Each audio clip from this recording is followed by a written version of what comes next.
રાજ્યમાં શિક્ષણ વિભાગ દ્વારા ધોરણ 9 અને ધોરણ 10ની વિદ્યાર્થીઓને માસિક સહાય મળે તે હેતુથી નમો લક્ષ્મી અને નમો સરસ્વતી યોજના શરૂ કરવામાં આવી છે। અમદાવાદ શહેરની મોટાભાગની શાળાઓમાં 88% જેટલી શાળાઓમાં કામગીરી પૂર્ણ થઈ ગઈ છે, પરંતુ હજુ પણ એવી શાળાઓ છે જેમને નમો લક્ષ્મી અને નમો સરસ્વતી યોજનાની કામગીરી પૂર્ણ કરી નથી, જેમાં નમો લક્ષ્મી યોજનામાં 24 નામો અને સરસ્વતીમાં 10 શાળાની કામગીરી બાકી જોવા મળી છે।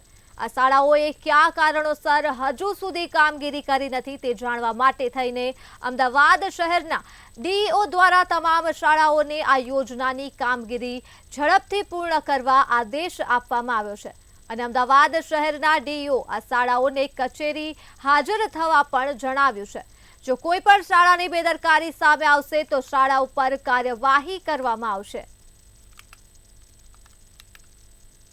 ચાલુ વર્ષે ગુજરાત સરકારના શિક્ષણ વિભાગ દ્વારા ખૂબ જ મહત્વની યોજનાઓ, ખાસ કરીને કન્યા કેળવણીના પ્રોત્સાહન માટે નમો લક્ષ્મી યોજના શરૂ કરવામાં આવેલી છે। સાથે સાથે વિજ્ઞાન પ્રવાહમાં વિદ્યાર્થીઓનો જોક વધે તે માટે નમો સરસ્વતી યોજના શરૂ કરવામાં આવેલી છે। તો આ યોજનાના ભાગરૂપે અમદાવાદ શહેરની તમામ શાળાઓમાં ખૂબ સારું કામ થયું છે। 88% જેટલું કામ થયું છે, પરંતુ કેટલીક શાળાઓમાં કોઈ કારણસર જ્યાં થોડાક પણ પર્સન્ટેજ કામ ઓછું છે તેઓને રૂબરૂ અહીંયા બોલાવવામાં